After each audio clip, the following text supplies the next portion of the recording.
Coming up next, please give it up for Stuart Wilkins. A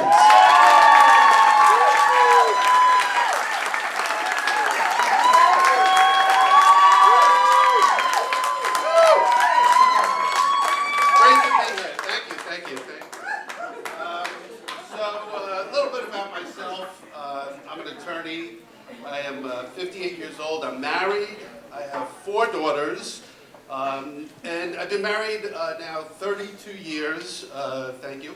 6 of the best years of my life. And so being married it's a lot like running a marathon, because I think you start off and you're not sure where the road's going to take you, but you're real confident, you're real excited about it, and then after a while you're in the middle of the race and you're just kind of going.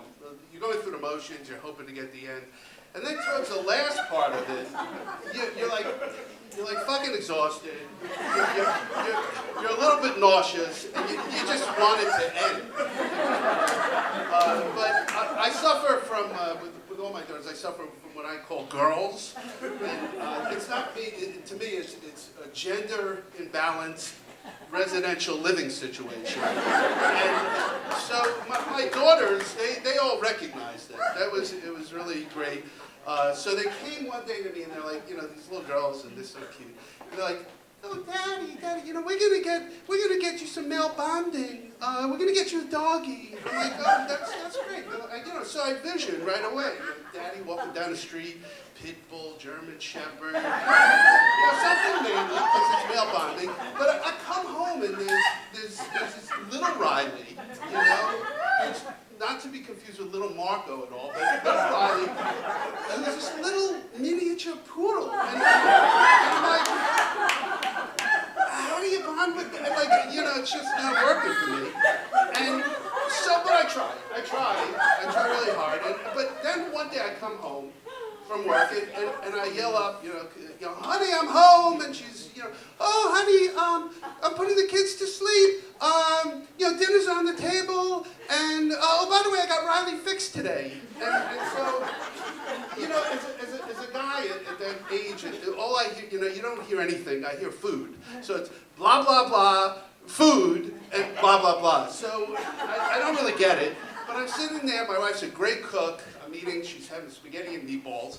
And so I'm biting into a meatball, of all things, and I realized, wait a second, she said Riley was fixed. And it didn't hit me at first. I'm thinking, when I left this morning, he wasn't broken. But then, I'm biting into the meatball again. I get it. It's like fixed, when it comes to animals, has a whole different meaning that I think the whole definition is so inappropriate. Fixed. I mean, that's like adding insult to injury, literally.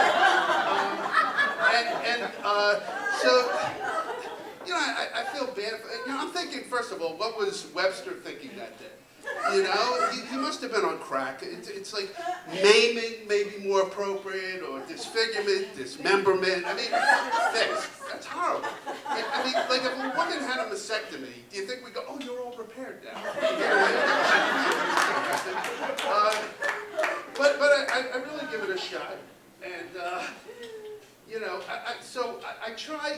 I'm trying, but what really disturbed me that day was not so, it was his testicles that were cut, not mine. But what really disturbed me was the ease in which my wife told me that story. It's like, "Oh, I went to the store today, I went for a drive, and, we had the dog's balls cut off." I thought there should be a little bit more emotion behind it. It really kind of scared me. It did make me jittery. And when I say jittery, if she ever says, "Hey, honey, something needs to be fixed," I shit myself.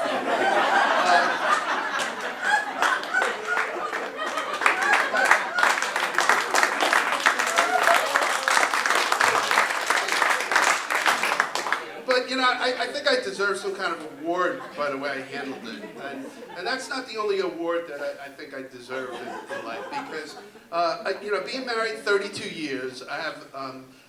What I realized is I should get an award because I calculated 6,842 days, not that I'm counting. And I have never been right when it comes to never. Not one time with my wife have I been right. It's just an incredible statistic. I did that, I broke it down to minutes. It's like 118 million minutes over that. And I realized that I have a better chance of winning the fucking lottery than in one single minute being right when it comes to being my wife. But I figured out why.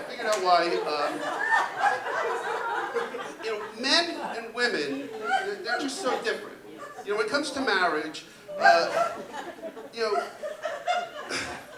men, what happens is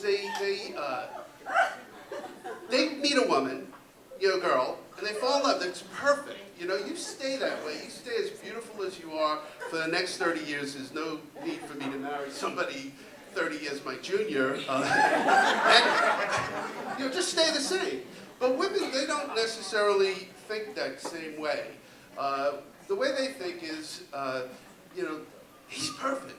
He's great. But men are like play to women. They're gonna mold them. He's great once I mold them, once I tweak them. So I live with all these women. It's kind of interesting for me because you live with that many women, and it's just you think, well, that's plenty. You don't really, But I had the gift of about 7 years ago, my mother-in-law decided to move in with us. And, what a fucking treat that was. I mean, as in trick or treat, and the trick is on you.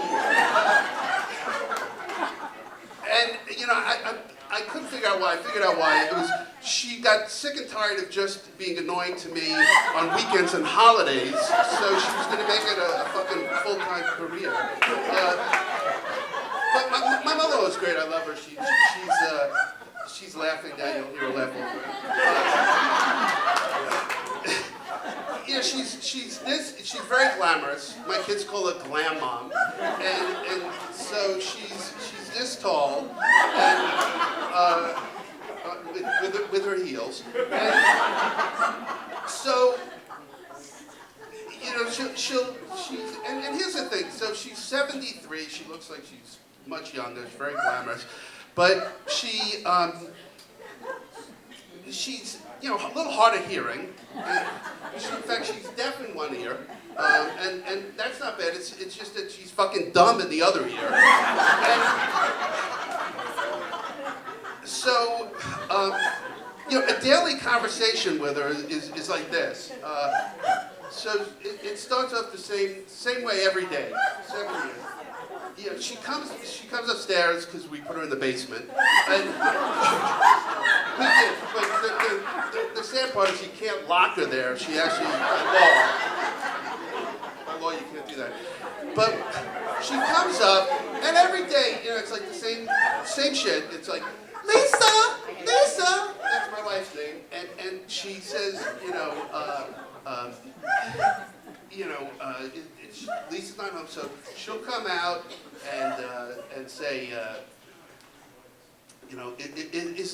I'll run out. She doesn't know. I'm in the same room every day, but she doesn't know to look there. And I come running out, I'm like, what's up, Mom? And she'll say, oh, is Lisa home? And I'm like, no, she's out.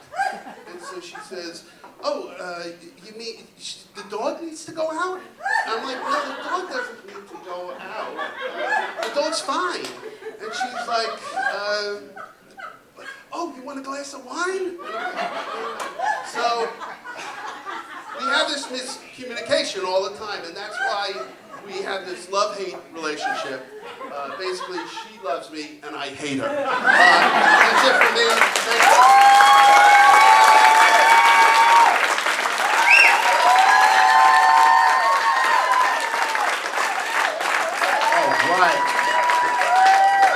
One more standing ovation. One more time for Stuart Wilkins, everybody.